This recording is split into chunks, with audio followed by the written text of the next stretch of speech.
Hi అండి, అందరికీ నమస్కారం. ఎలా ఉన్నారండి? అందరూ బాగున్నారు కదా? ఆకాశవాణి కథామాలికకి స్వాగతం. నేను మీ అర్చన. అమూల్య పెళ్ళి కూడా అంగరంగ వైభవంగా జరిగిపోయింది కదండి. తర్వాత ఏం జరిగింది అనేది ఇప్పుడు విందాం. తలవని తలుపుగా శశికళకు రాజమండ్రి నుండి పెళ్లి సంబంధం వచ్చింది. వాళ్ళకి కోటిరత్నంతో ఏదో దూరపు బంధుత్వం కూడా ఉంది. పెళ్లి వారికి రాజమండ్రిలో పెద్ద హోల్సేల్ స్టీల్ షాప్ ఉంది. దాంతోపాటు ఓ సినిమా హాలు కూడా ఉంది. అలాగే కోటిరత్నం కుటుంబం వారికి కొంచెం పచ్చపచ్చగా కనిపించడంతో శశికళను చేసుకుంటామని ముందుకొచ్చారు. కోటిరత్నానికి కాంతమ్మకు శశికళకు ఈ సంబంధం బాగా నచ్చింది. మెడలో పులిగోరు పథకం, కుడి చేతికి బ్రేస్లెటు, వేళ్లకి ఉంగరాలతో తెల్లగా పొడుగ్గా ఉన్న పెళ్ళికొడుకు శశికళ కళ్ళకి ఒక రాజకుమారుడిలానే కనిపించాడు. ఆ పైన పెళ్లి చూపులకు వారు ఆర్భాటంగా 4 కార్లు వేసుకొని వచ్చారు. అలా రావడం శశికళకు మరీ నచ్చింది. కానీ శ్రీపతికి మాత్రం ఆడంబరంగా అతిశయంగా ఉన్న వారి మాట తీరు ఆర్భాటము అంతగా నచ్చలేదు. పెళ్లి చూపులు అయిన తర్వాత శశికళను వాళ్లకు ఇచ్చి చేయాలా వద్దా అనే విషయమై ఇంట్లో పెద్ద చర్చ జరిగింది. పెద్ద చెల్లెల్ని ఇచ్చి చేసినట్లే చిన్న చెల్లెలికి కూడా ఏదైనా స్థిరమైన ఉద్యోగం ఉన్నవాడికి ఇచ్చి చేయాలనేది అతడి ఉద్దేశం. శారద కూడా భర్త ఆలోచననే బలపరిచింది. మనం 10 లక్షలు కట్నంగా ఇస్తున్నాం కనుక ఇలా వ్యాపారస్తుడికి కాకుండా ఎవరైనా మంచి ఉద్యోగస్తుడికి ఇచ్చి చేస్తే జయంతిలానే తను సుఖపడుతుంది అంది శారద జంకుగా వారందరి వంక చూస్తూ. ఎందుకంటే తన మాటల్ని వాళ్ళు పూచికపుల్లలాగా తీసిపడేస్తారని తెలిసినా తన అభిప్రాయం చెప్పకుండా ఉండలేకపోయింది. అవును నాన్నగారు, అన్నయ్య వదినలకే కాదు, నాకు వాళ్ళ తీరు నచ్చలేదు. వదిన చెప్పిన విషయం మనం ఆలోచించాలి. మీ అల్లుడి గారి కొలిక్కి పెళ్లి సంబంధాలు చూస్తున్నారు. మన శశిని ఇచ్చి చేస్తే బాగుంటుందని ఆయన కూడా అన్నారు అంది జయంతి. వారి మాటలు ఎంతమాత్రమూ రుచించిన శశికళ ఆ ముగ్గురి వైపు చొరా చొరా చూస్తూ, వ్యాపారస్తులను వద్దంటున్నారు, మనం మాత్రం వ్యాపారస్తులం కాదా? మనం హాయిగా బతకడం లేదా? ఇప్పుడు నాకు ఈ సంబంధం చేస్తే ఏమవుతుంది? లేక వదిన చెల్లిల్లాగా ఏ కుంటాడినో గుడ్డాడినో కట్టుకోమంటారా? అప్పుడు మీరు కట్టాలిచ్చే బాధ కూడా తప్పుతుంది. 10 లక్షలు మిగులుతాయి అంది శశికళ శారద వంక కోపంగా చూస్తూ. కాంతమ్మ, మా బాగా అడిగావు అన్నట్లుగా కూతురి వంక చూసింది. కోడలు చెల్లెలు అమూల్య హరీష్ని పెళ్లి చేసుకున్న దగ్గర నుండి వాళ్ళంటే చిన్నచూపుగానే ఉంది ఆమెకి. కానీ కాంతమ్మ నాకెందుకులే అని పైకి తేలలేదు. ఇప్పుడు కూతురికి ఈ సంబంధం వద్దని కోడలు అనడంతో ఆమెకు కూడా బాగా కోపం వచ్చేసింది. కూతురులానే తను కూడా తన మాటను కాదంటున్న కోడల వైపు కోపంగా చూసింది. ఆ ఇద్దరు చూపులకే కానీ శక్తి ఉంటే శారద అక్కడికక్కడే కాలి బూడిదైపోయి ఉండేది.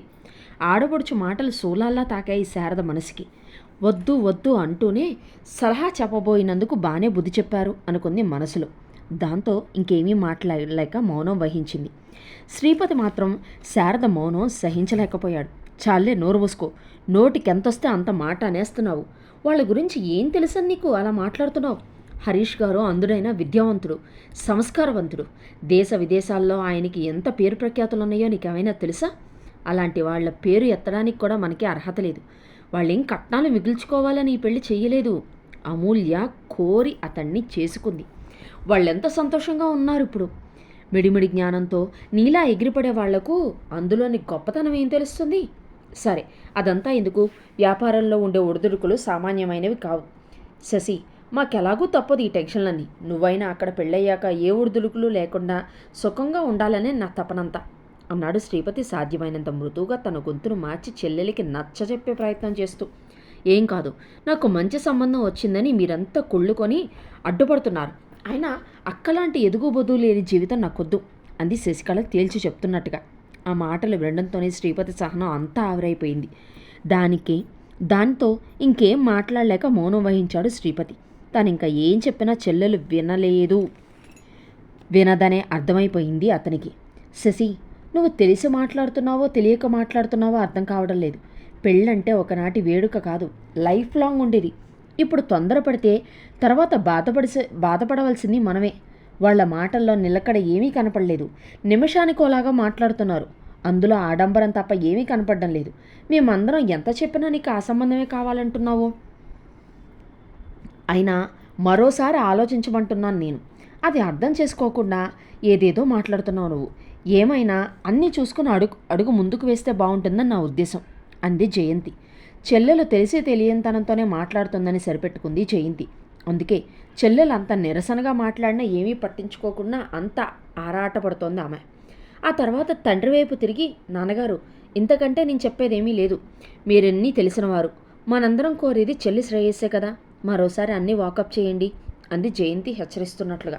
శశికళ ఎంత దురుసుగా మాట్లాడినా పెద్ద కూతురు, కొడుకు, కోడలు ఆ సంబంధం గురించి ఆలోచించమని చెప్పడంతో కోటిరత్నం సందేహంలో పడిపోయాడు. చూడమ్మా, అన్నయ్య అక్క నీ మేలు కోరి చెప్తున్నారు. ఇది కాకపోతే మనకు మరో సంబంధం వస్తుంది. ఆలోచించమ్మా, ఎందుకు అంత తొందరపడ్డాం అన్నాడు నచ్చ చెప్తున్నట్లుగా. మీరెన్నైనా చెప్పండి నాన్న, నేను అతన్ని తప్ప ఇంకెవరిని పెళ్లి చేసుకోను అంది ఖండితంగా శశికళ. కూతురు అలా మంకుపట్టు పట్టడంతో కోటిరత్నానికి ఫణికుమార్తో పెళ్లికి అంగీకరించక తప్పలేదు. ఎందుకంటే గతంలో ఎన్ని మంచి సంబంధాలు వచ్చినా ఏదో ఒక వంక పెట్టి శశికళ అన్నీ తిరక్కొట్టింది. చివరికి ఇదే కావాలని పట్టుపట్టడంతో కాదనలేకపోయారు అతను. ఫణికుమార్తో శశికళ పెళ్లి నిశ్చయమైపోయింది. నిశ్చితార్థానికి వాళ్ళు తెచ్చిన నగలు, చీరలు చూసి శశికళ, కాంతమ్మలు ఎంతో సంబరపడిపోయారు. మురిపంగా పదే పదే వాటిని చూసుకున్నారు. వాటిలో ఒక్కొక్కటి పట్టి చూస్తూ, ఇవన్నీ నాకు దక్కడం ఇష్టం లేకే అక్క, వదిన కూడబలుక్కొని సంబంధం చెడగొట్టాలని చూశారు అంది శశికళ వాళ్ళిద్దరి మీద నిందలు వేస్తూ. ఆ మాట నిజమే కదా అనుకుంది కాంతమ్మ. చిన్న కూతురికి పట్టబోతున్న అదృష్టాన్ని చూసి ఎంతో మురిసిపోయింది. మొత్తం మీద శశికళ పెళ్లి ఫణికుమార్తో అత్యంత వైభవంగా జరిగిపోయింది. శశికళకు పెళ్లి కానుకగా పట్టుచీరల మీద ముత్యాహారంతో మగ్గం వర్క్ చేసిన చీరనిచ్చింది ఎంతో ప్రేమగా శారద. ఆ చీర చూపులకు ఎంత బాగున్నా శారద ఇచ్చింది కనుక దాన్ని తృణీకారంగా చూసి పుట్టింట్లోనే వదిలేసి అత్తారింటికి వెళ్ళిపోయింది శశికళ. చెల్లెల వెంట ఆమె అత్తగారింటికి జయంతి వెళ్ళింది. శశికళ అత్తగారు ఆమెకు బెనారస్ పట్టుచీర పెట్టారు. చూసావా అక్క, నీకు మా అత్తగారు ఎంత ఖరీదైన చీర పెట్టారో. మన ఇంట్లో పెట్టుబడికి ఎలాంటి చీరలు ఎవరైనా పెట్టడం చూసావా? దీన్ని బట్టి వాళ్ళ లెవెల్ ఏంటో కొంచెం ఆలోచించు. ఇలాంటి సంబంధాన్ని నువ్వు వదిన అడ్డుకోబోయారు. ఇప్పుడు తెలిసిందా వాళ్ళ అంతస్తు ఏమిటో అంది శశికళ జయంతిని సాధిస్తున్నట్లుగా. చెల్లెలి మాటలు విని మనసులోనే చిన్నబుచ్చుకుంది జయంతి. కానీ జవాబుగా తానేమైనా అంటే చెల్లెలు ఇంకా రెచ్చిపోతుందని మౌనంగా ఉండిపోయింది. చెల్లెలి దెప్పు ఒడుపులకు తోడు శాంతం అతిశయపు మాటలు వింటుంటే జయంతికి నిప్పుల మీద నించున్నట్లుగా అనిపించింది. ఎలాగో అక్కడున్నన్ని రోజులు కళ్ళు మూసుకొని కాలం గడిపేసింది. పెళ్లి వేడుకలన్నీ ముగిశాక ఎక్కడి వాళ్ళు అక్కడ సర్దుకున్నారు. జయంతి బెంగళూరు వెళ్తూ శశికళ అత్తగారింట్లో జరిగిందంతా శారదకు చెప్పింది.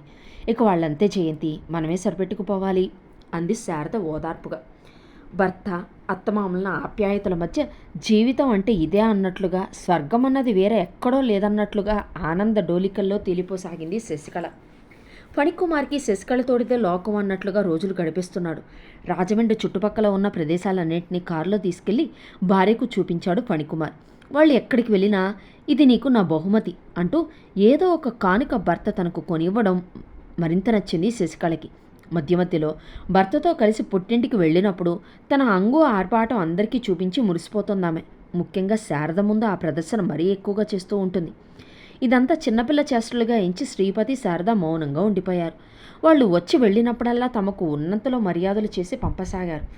పుట్టింటికి వచ్చిన ప్రతిసారి ఆడబడుచుగా తనకి తగిన మర్యాదలు చేయడం లేదంటూ సాధించే శశికళ ఒక్కనాడైనా పనివాళ్లైనా పసివాళ్లైన మేనల్లుడు, మేనకోడలికి ఒక బిస్కెట్ ప్యాకెట్ కూడా తెచ్చి చేతిలో పెట్టలేదు. పెళ్ళైన 6 నెలల వరకు స్వర్గంలోనే ఉన్నట్లుంది శశికళ. ఆదరంగా చూసుకునే అత్తమామలు, అపురూపంగా చూసుకునే భర్త, ఇంటి నిండా ఉన్న సిరి సంపదలు ఆమెని ఆనందలోకాల్లో విహరింపచేశాయి. రాజభోగం అంటే ఇదే కదా అనుకుంది. అక్క వదిలిన మాటలు వింటే ఈ స్వర్గం నాకు దక్కేదా అని పదే పదే అనుకోసాగింది. ఎప్పుడూ నవ్వుతూ తుళ్ళుతూ ఉండే ఫణికుమార్ ఆ రోజు డల్ అయిపోయి ఉండడం ఆశ్చర్యపోయింది శశికళ. ఏంటండి అలా ఉన్నారు అంటూ దగ్గరకు వెళ్ళి ఆప్యాయంగా పలకరించింది. ఏం లేదు శశి, ఏదో చిన్న చికాకు అంటూ మాట దాటైపోయాడు ఫణికుమార్. ఏమీ లేకపోతే మా ముఖం ఎందుకు అలా చిన్నబోయింది? నా దగ్గర దాపరికమా? ఏంటో చెప్పరు అంది శశికళ గోముగా. పెద్ద విషయం ఏమీ కాదంటే వినవు కదా. సరే చెప్తాను విను. మన స్టీల్ షాప్కు ఆర్డర్ చేసిన సరుకు సేలం నుండి వచ్చేసిందట. దాన్ని విడిపించడానికి నాన్నగారి దగ్గర ఉన్న డబ్బులు సరిపోవడం లేదట. ఆయన చాలా వర్రీ అవుతున్నారు. నాన్నగారు అలా ఉంటే నాకేం బాగుంటుంది చెప్పు అన్నాడు ఫణికుమార్ ఎంతో బాధ్యత గలవాడిలా. అతడి మాటలు విని ఓ సంతేనా, నేను ఇంకా ఏమిటో అనుకున్నాను. మా నాన్నగారు మనకి కట్టంగా ఇచ్చిన డబ్బు నేను వద్దు వద్దు అంటున్నా నా పేరున మావయ్య గారు ఫిక్స్ చేశారు కదా, అవి తీసేద్దాం. మన దగ్గర ఇంత డబ్బు ఉండగా డబ్బుల కోసం ఎందుకు వర్రీ అవ్వడం అంది శశికళ తేలిగ్గా. నీ డబ్బా? ఈ సంగతి మీ నాన్నగారికి తెలిస్తే ఏమనుకుంటారు? అది మాకెంత నామర్దా అన్నాడు ఫణికుమార్.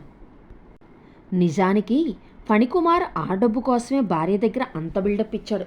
భలే వారే, ఇందులో నామర్ద పడ్డానికి ఏముంది? అసలు ఆ డబ్బు మా నాన్నగారు మీకు కట్నంగా ఇచ్చారు. దాన్ని ఎలా వాడుకున్నా అడిగే హక్కు ఎవరికీ లేదు. మావయ్య గారు మంచితనం కొద్దీ అదంతా నా పేరున వేయించారు. అలా వేసినంత మాత్రాన అది మీది కాకుండా పోతుందా? ఇంకేమో ఆలోచించకండి, పదండి బ్యాంకుకి వెళ్ళి డబ్బులు డ్రా చేసేద్దాం అంది శశికళ. అలా అంటావా? సరే అయితే ఈ మాట నాన్నగారికి చెప్పొస్తాను, అయినా టెన్షన్ తగ్గుతుంది అంటూ తండ్రి దగ్గరికి వెళ్ళాడు ఫణికుమార్. తన భార్య అన్న మాటలు ధనంజయరావుకు చెప్పాడు ఫణికుమార్. ఆయన ఆ మాటలు విన్నుతనే కోడలి మనసు ఎంత మంచిదిరా. ఈ కాలంలో అమ్మాయిలందరూ పెళ్ళైన మర్నాటి నుండి నాది నేను అంటున్నారు. కోడలు అలా కాకుండా మనది అనడం నాకు నచ్చిందిరా ఫణి. సరే, ప్రస్తుతానికి మనకు 5 లక్షలు చాలు. మిగతా 5 లక్షలు తిరిగి ఫిక్స్డ్ చేసే.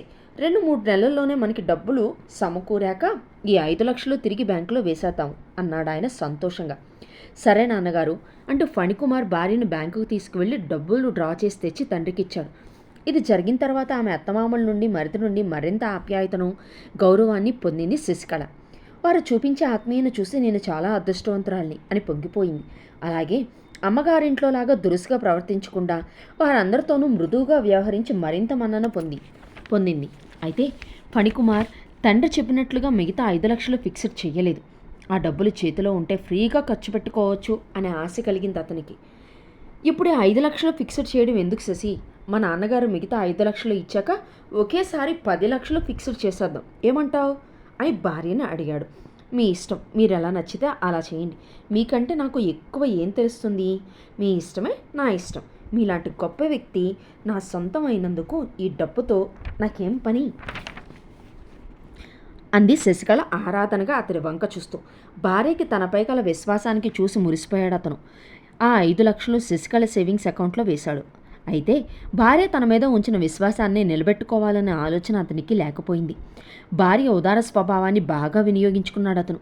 చేతికి అందుబాటులో డబ్బు కనిపించడంతో తన సరదాలు యథేచ్ఛగా తీర్చుకోవడం మొదలుపెట్టాడు. ప్రేమ మైకంలో మునిగిపోయిన శశికళ భర్త స్వభావాన్ని గుర్తించలేకపోయింది. ఏదో అవసరం ఉందని సాకులు చెప్పి భార్యను డబ్బు అడగసాగాడు ఫణికుమార్. అతడు అడిగినప్పుడల్లా చెక్కుల మీద సంతకం చేసి ఇవ్వసాగింది. ఫణికుమార్ ఎందుకు డబ్బు డ్రా చేస్తున్నాడు, ఎంత డ్రా చేస్తున్నాడు అని గమనించలేదామె. అయితే అతడు మాత్రం డబ్బంతా డ్రా చేసుకొని జల్సాలు చేయసాగాడు. అడపా అందులో నుండే మెహర్బానీగా భార్యకు కానుకలు తీసుకురాసాగాడు. ఆ కానుకలు చూసి మురిసిపోయిన శశికళ మిగతావేమీ గ్రహించలేకపోయింది. ఒక విధంగా చెప్పాలంటే ఏది పట్టించుకోలేదమ్మ. 2 నెలల తర్వాత ధనంజయరావు అన్నట్లుగానే తాను వాడుకున్న 5 లక్షలు కొడుకు చేతికిచ్చి కోడలి పేరున డిపాజిట్ చేయమన్నాడు. తండ్రి దగ్గర అలాగే అని చెప్పిన ఫణికుమారు ఆ డబ్బుని తన అకౌంట్లో వేసుకున్నాడు.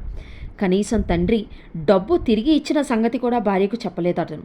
నిజానికి ఫణికుమార్కి కష్టపడి పనిచేయడం అలవాటు లేదు, ఇష్టం కూడా లేదు. వ్యాపార లావాదేవీలు కూడా ఎప్పుడూ పట్టించుకోలేదు అతను. అన్నీ అతడి తండ్రి చూసుకుంటాడు. ఎప్పుడైనా అతడికి డబ్బులు అవసరమైతే స్టీల్ షాపుకు కానీ సినిమా హాలుకు కానీ వెళ్ళి 1-2 గంటలు అక్కడ గడిపి తనకు కావాల్సిన డబ్బు తీసుకొని జోబులో వేసుకొని వెళ్ళిపోవడం తప్ప ఎక్కడా బాధ్యతగా ఉండే అలవాటు అతనికి లేదు. అతడి తమ్ముడు నరేష్ కూడా అంతే. అన్నగారి అడుగుజాడల్లోనే నడుస్తాడు. అన్నదమ్ములిద్దరూ అలా డబ్బు తీసుకోవడం చూసిన సినిమా హాలు మేనేజరు తాను కూడా అందినంత డబ్బు తీసుకొని ఖర్చులు అన్నదమ్ముల ఖాతాలో రాయసాగాడు. దక్షత లేని ఏ వ్యవహారమైనా ఇలాగే నాశనమవుతాయి అనేదానికి ఇది పెద్ద ఉదాహరణ. 2 కొడుకులు చేతికి అందివచ్చి ఉన్నా ఎవరూ తనకి ఆసరా లేని ధనంజయరావు అప్పుడప్పుడు బాధపడుతూ ఉంటాడు. పెళ్లి కాకముందు ఫణికుమారు ఫ్రెండ్స్ను వెంటేసుకొని సినిమాలకు క్లబ్బులకు తిరిగేవాడు. లేదా ఇంట్లోనే నలుగురిని పోగేసి పేకాడుతూ ఉండేవాడు. అడపాదడప మందు పార్టీలు కూడా చేసుకునేవాడు.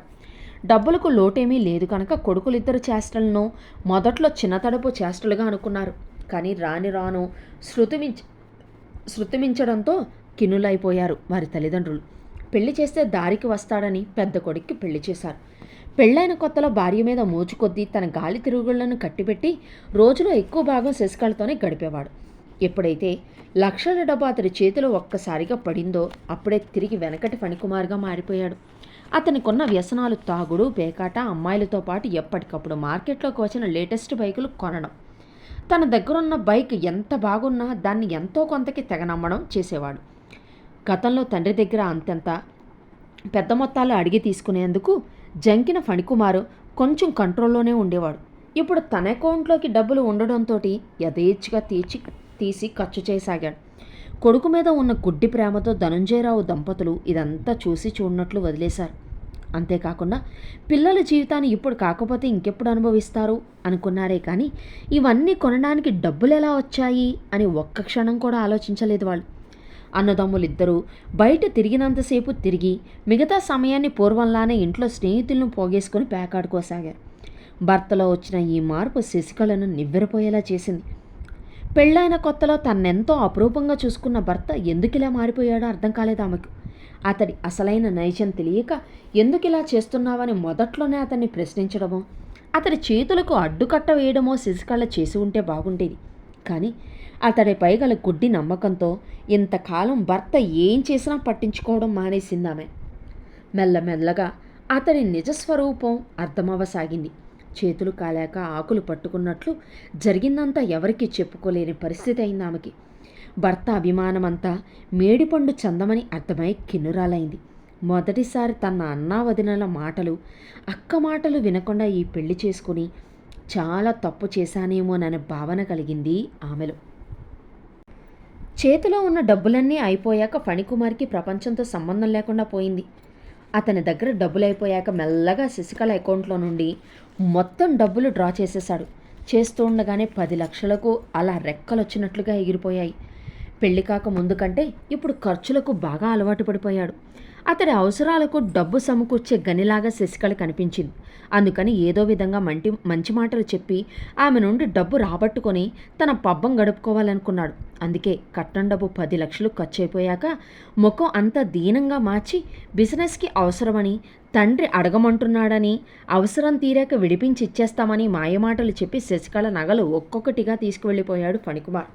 అదంతా నిజమే అనుకొని అతను అడిగినప్పుడల్లా నగలు తీసివ్వసాగింది శశికళ. అయినా ఎందుకనో ఇదంతా అత్తమామలకు తెలిసే జరుగుతోందా, లేక భర్తే ఆ పేరు చెప్పి నగలు తీసుకుంటున్నాడా అనే అనుమానం మొదటిసారిగా కలిగింది శశికళకు. కానీ అతన్ని ఎలా నిలదీసి అడగాలో బోధపడక మౌనంగా అతడు అడిగింది ఇవ్వసాగింది. భార్య తాను ఎప్పుడు డబ్బు అడిగినా, నగలు అడిగినా కాదనకుండా ఇస్తూ ఉండడంతో ఆమె తాను ఏది చెప్పినా కాదనే నమ్మకం ఏర్పడిపోయింది ఫణికుమార్కి. దాంతో మరీ విచ్చలవిడిగా తిరగసాగాడు. కొన్ని రోజుల తర్వాత ఇప్పటికే శశికళ నుండి చాలా నగలు తీసుకున్నాను, ఇంకా తీసుకుంటే తల్లిదండ్రులకి అనుమానం వస్తుంది అనుకున్నాడు ఫణికుమార్. ఆమె అకౌంట్లో డబ్బు తీసేందుకు ఎలాంటి నాటకం ఆడాడో ఇప్పుడు అలాంటి నాటకమే మొదలుపెట్టాడు. శశి, మార్కెట్లో బాగా పోటీ పెరిగిపోయిందట. దాన్ని తట్టుకోవాలంటే మనం కూడా మరింత పెట్టుబడి పెట్టి హంగులు ఆర్భాటాలు సమకూర్చుకోవాలంటున్నారు నాన్నగారు. అయితే దానికి కనీసం 10 లక్షలైనా కావాల్సి ఉంటుంది అంటున్నారు. కానీ ఆయన దగ్గర 7 లక్షలే ఉన్నాయట. మిగతా 3 లక్షలు మీ నాన్నగారిని అడిగి తేగలవా అన్నాడు ఎంతో నిజాయితీ గలవాడిలాగా మొహం పెట్టి. భర్త మాటలు వింటూనే ఆలోచనలో పడిపోయింది శశికళ. నాన్నని అడిగి తెమ్మంటున్న సొమ్ము నిజంగా బిజినెస్కేనా, లేక ఇతని విలాసాలకా అనుకుంది ఒక్క క్షణం. అతను ఖర్చు చేసే విధానం చూసి అలా అని గట్టిగా నిలదీసి అడగలేకపోయింది. తండ్రి ఇప్పటికిప్పుడు అంత డబ్బు సమకూర్చగలడా అనే ఆలోచనలో పడింది శశికళ. అయితే వారం 10 రోజులుగా అత్తమామలు ఎందుకో తమలో తామే మల్లగులాలు పడడం శశికళ కూడా గమనించింది. బహుశా అందుకే భర్త డబ్బు అడుగుతున్నాడేమో అనుకుంది. నిజంగానే ధనంజయరావు డబ్బు కోసం తంటాలు పడుతున్నాడు. కోడల దగ్గర ఒకసారి తీసుకున్నాం కనుక ఈ టెంపరీ అడ్జస్ట్మెంట్ కోసం ఆమె దగ్గర తీసుకుంటే ఏం బాగుంటుందని అనుకున్నారు వాళ్ళు. ఇంకా కోడల దగ్గర డబ్బులు ఉన్నాయనే అనుకుంటున్నారు వాళ్ళు, కొడుకు చేసిన పని తెలియక. ఫణికుమార్ మాత్రం తల్లిదండ్రులు డబ్బు కోసం పడే తంటాలు చూసి ఈ ప్లాన్ వేశాడు తన పబ్బం గడుపుకునేందుకు. భార్య పుట్టింటికి వెళ్తానని ఒప్పుకోవడంతో పరమానందభరితుడయ్యాడు అతను. ఆ రాత్రి భోజనాల దగ్గర అమ్మ, శశికి వాళ్ళ అమ్మా నాన్నలు చూడాలని ఉందట, అందుకని రేపు ఉదయం విశాఖపట్నం పంపిద్దామనుకుంటున్నాను తన్ని అన్నాడు ఫణికుమార్. భర్త మాటలు వినడంతోనే డబ్బు ఎవరి కోసం అడుగుతున్నాడో బోధపడింది శశికళకి. నిజంగా మామగారి కోసమే అయితే తన తల్లిదండ్రులు చూడ్డానికి పంపుతున్నట్లు ఎందుకు చెప్తాడు అనుకుంది. వెంటనే చురుగ్గా చూసింది. అయితే అది గమనించి కూడా ఏమీ తెలియనట్టుగా మాట మళ్లించబోయాడు అతను. కొడుకు మాటలు విన్న శాంతమ్మ, అదేంట్రా, పిల్ల ఒక్కదాన్ని పంపి నువ్విక్కడ ఉండి చేసే రాజకర్యాలు ఏమున్నాయి, చక్కగా ఇద్దరు కలిసి వెళ్ళండి అంది. భార్యతో తాను కూడా వెళ్తే మామగారిని డబ్బు అడగడం ఇబ్బందిగా ఉంటుంది అనిపించింది ఫణికుమార్కి. అందుకే కాదులే అమ్మా, ఈసారికి తనే వెళ్ళి వచ్చేస్తుందిలే, నాకు వేరే పని ఉంది అన్నాడు. ఏం పనిరా? పొదుగూకులా నీ ఫ్రెండ్స్తో కూర్చుని చీట్ల పేక ఆడుకోవడమే కదా. ఓ 2 రోజులు పేక ఆడకపోతే ప్రపంచం ఏం మునిగిపోదు. చక్కగా ఇద్దరు కలిసి వెళ్ళిరండి. పిల్లని ఆ బస్సులోనూ ట్రైన్లోనూ తిప్పకుండా కారు వేసుకుని వెళ్ళండి అంది శాంతమ్మ మందలిస్తున్నట్టుగా. దాంతో చేసేదేమీ లేక భార్యని తీసుకుని బయలుదేరాడు అతను. ఇలా భర్తతో కలిసి పుట్టింటికి వెళ్ళడం శశికళకి కొంచెం సంతోషంగానే అనిపించింది. చెప్పా పెట్టకుండా హఠాత్తుగా వచ్చిన కూతురుని అల్లుడిని చూసి ఆశ్చర్యపోయారు కోటిరత్నం దంపతులు. తర్వాత వారికి ఘనంగా మర్యాదలు చేయడంలో మునిగిపోయారు. పుట్టింటికి ఎప్పుడు వచ్చినా పనిగట్టుకుని అన్నగారింటికి వెళ్ళి తన డాబు దర్పం ప్రదర్శించే శశికళ ఈసారి అలాంటి ప్రయత్నమేమీ చేయలేదు. అత్తగారింటికి వచ్చాక ఒక రోజంతా సంతోషంగా వారితో కాలక్షేపం చేశాడు. ఆ రాత్రి పడుకునే ముందు భార్యతో, రేపు ఉదయం నేను పనుందని బయటికి వెళ్తాను, నేను వెళ్ళాక మీ అమ్మా నాన్నలను డబ్బు కావాలని అడుగు అని చెప్పాడు ఫణికుమార్. సరే, అలాగే అడుగుతాను, కానీ మీరు త్వరగా ఇంటికి వచ్చేయండి, అక్కడలాగా ఇక్కడ డ్రింక్ తీసుకొని రాకండి, నాన్నగారికి తెలిస్తే బాగుండదు అంది బతిల్లాడుతున్నట్లుగా. ముందు పని జరగడం ముఖ్యం కనుక సరేలే, కంగారు పడకు, నువ్వు చెప్పినట్లే చేస్తాను, డబ్బు అడగడం మాత్రం మర్చిపోకు అన్నాడు హెచ్చరిస్తున్నట్లుగా.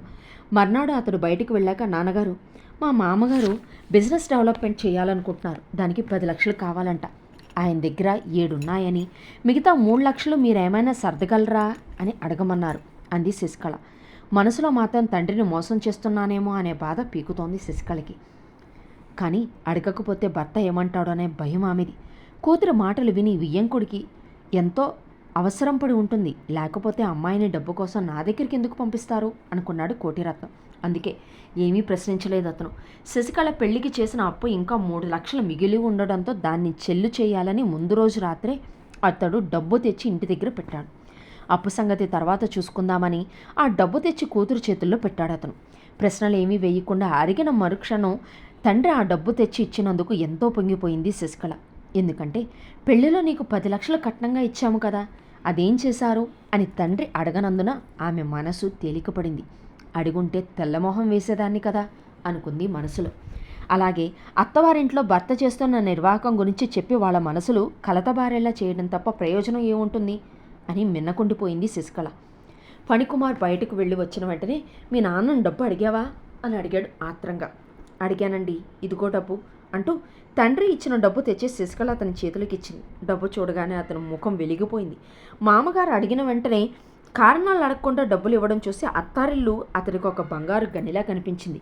ఇకపై తన అవసరాలకు ఎంత కావాలంటే అంత ఇక్కడి నుండి అడిగి తీసుకోవచ్చుననే నిర్ణయానికి వచ్చేశాడు అతను. మర్నాడు భార్యను తీసుకొని రాజమండ్రి బయలుదేరాడు. రాక కూతురు వచ్చిందని రకరకాల మిఠాయిలు చేసి వారికి ఇచ్చి పంపింది కాంతమ్మ. అత్తవారింటి దగ్గర నుండి తెచ్చిన డబ్బుతో 1 రూపాయి కూడా తండ్రికి ఇవ్వలేదు ఫణికుమార్. అసలు వీళ్ళు డబ్బు కోసమే విశాఖపట్నం వెళ్లారని తెలియని ధనుంజయరావు తన ఏర్పాట్లేవో తాను చేసుకున్నాడు. భర్త ఇలా చేస్తాడని ముందే ఊహించిన శశికళ బాధపడడం తప్ప ఏమీ చేయలేకపోయింది. ఇలా డబ్బు ఇచ్చి నేనే చెడగొట్టుకుంటున్నానా అనుకుంది దిగులుగా. అయితే ఎప్పటికప్పుడు ఫణికుమార్ చెప్పే మాటలు ఎలా ఉంటాయంటే అతడు చెప్పేది 100కి 100 పాళ్ళు నిజమే అని భ్రమ కలిగించేలాగా ఉంటాయి. అందుకే అతడు చెప్పే తీపి కబుర్లు నమ్మి భర్త జల్సాల కోసం డబ్బులు వాడడం లేదని అమాయకంగా నమ్మసాగింది శశికళ. అత్తారింటికి వచ్చిన దగ్గర నుండి 3 లక్షలు ఖర్చు అయ్యే వరకు నిమ్మకు నీరెత్తినట్లు ఉన్నాడు ఫణికుమార్. చేతిలో డబ్బంతా ఖర్చయిపోయాక తిరిగి శశికళను విశాఖపట్నం వెళ్ళి మరో 3 లక్షలు తెమ్మని ఒత్తిడి చేయడం మొదలుపెట్టాడు. దాంతో భర్త బాధ్యతారాహిత్యం పూర్తిగా అర్థమైపోయింది శశికళకు. మొదట్లోనే అతన్ని మందలించి అడిగిన డబ్బు ఇవ్వకుండా ఉంటే పరిస్థితి ఇలా ఉండేది కాదేమో అనుకుంది. పోనీ ఈ సంగతి అత్తమామలకు చెబుదామా అంటే ఇంత జరిగేదాకా ఊరుకొని ఇప్పుడు ఏ ముఖం పెట్టుకుని చెప్పగలను అనుకుంది. లేదా అవసరం పడేదాకా మేము డబ్బులు అడుగుతున్నాము, ఆ మాత్రం తేలావా అని వాళ్ళు అడిగితే నేనేం సమాధానం చెప్పాలి అని అనుకుంది. ఇన్నాళ్ళు భర్త ఎంతో కొంత వాడుకున్నా కొంతైనా మా అమ్మగారికి ఇచ్చే ఉంటాడు అనుకుంది. అలాగే నగలు అమ్మిన డబ్బులు కూడా ఇచ్చే ఉంటాడు అనుకుంది. కానీ మొన్న పుట్టింటి నుండి అర్జెంటు పని అని చెప్పి తీసుకువచ్చిన డబ్బు అతడి చేతులను బట్టి వారికి ఇవ్వలేదనే అర్థమైపోయింది ఆమెకు. అయితే ముందు ఇదేమీ తెలియక భర్త చెప్పిన మాటలు చిలక పలుకుల్లాగా వలిస్తూ తండ్రి దగ్గర తీసుకున్న 3 లక్షలు తిరిగి 1-2 నెలల్లో సర్దేస్తామని చెప్పింది. కానీ అలా చేయలేకపోయినందుకే ఆమె చాలా బాధపడుతోంది. ఇప్పుడు వాడుకున్న డబ్బు తిరిగి ఇవ్వకపోగా ఇంకా మరో 3 లక్షలు కావాలని తండ్రిని ఎలా అడగాలో ఆమెకు అర్థం కావటం లేదు. అయితే ఆమె ఇష్టాలతో పని లేకుండా బలవంతాన విశాఖపట్నం బస్సు ఎక్కించి పంపించాడు శశికళని. ఒకప్పుడు అతని మాటల్లో కనిపించే మెత్తదనం, మమకారం ఇప్పుడు లేవు. నిత్యం అతని ముఖంలో ఇప్పుడు కనిపించే కఠినత్వం శశికళను నోరెత్తనివ్వడం లేదు. కాదు అని ఎదురు తిరిగితే చేయి చేసుకునేందుకు కూడా వెనకాడడం లేదు. ఇప్పుడు కూతురు వచ్చి 2 రోజులైనా మాటా మంతి లేకుండా ముడుచుకొని పడుకోవడం చూసి కూతురు నెల తప్పిందేమో అనుకుంది కాంతమ్మ. అందుకే సంబరంగా దగ్గరకు వచ్చి ఎన్నో నెలమ్మా అని అడిగింది శశికళని తల నిమురుతూ. తల్లి అడిగిన ప్రశ్నకి తెల్లబోయింది శశికళ. నాకంత భాగ్యం కూడానా అనుకుంది. మళ్ళీ అంతలోనే ఇంత స్థిరత్వం లేని భర్తకు తోడు ఇప్పుడు బిడ్డలు కూడానా అనుకుంది నిరాశగా. ఏమిటే, నేను అడిగిన దానికి సమాధానం చెప్పకుండా నా ముఖం వైపు అలా చూస్తావేంటి అంది కాంతమ్మ రెట్టిస్తున్నట్లుగా. వెంటనే తల్లిని పట్టుకొని అలాంటి ఏం లేదమ్మా అంటూ ఏడ్చేసింది శశికళ. కూతురి ఏడుపు చూసి బెంబేలెత్తిపోయింది కాంతమ్మ. ఏంటమ్మా, ఏమైంది, ఎందుకు ఏడుస్తున్నావు అని అడిగింది ఆందోళనగా. అదండి, మరి ఈ రహస్యాలన్నిటినీ దాచిన శశికళ నిజంగానే తల్లికి చెబుతుందా ఫణికుమార్ గురించి, చెప్పదా?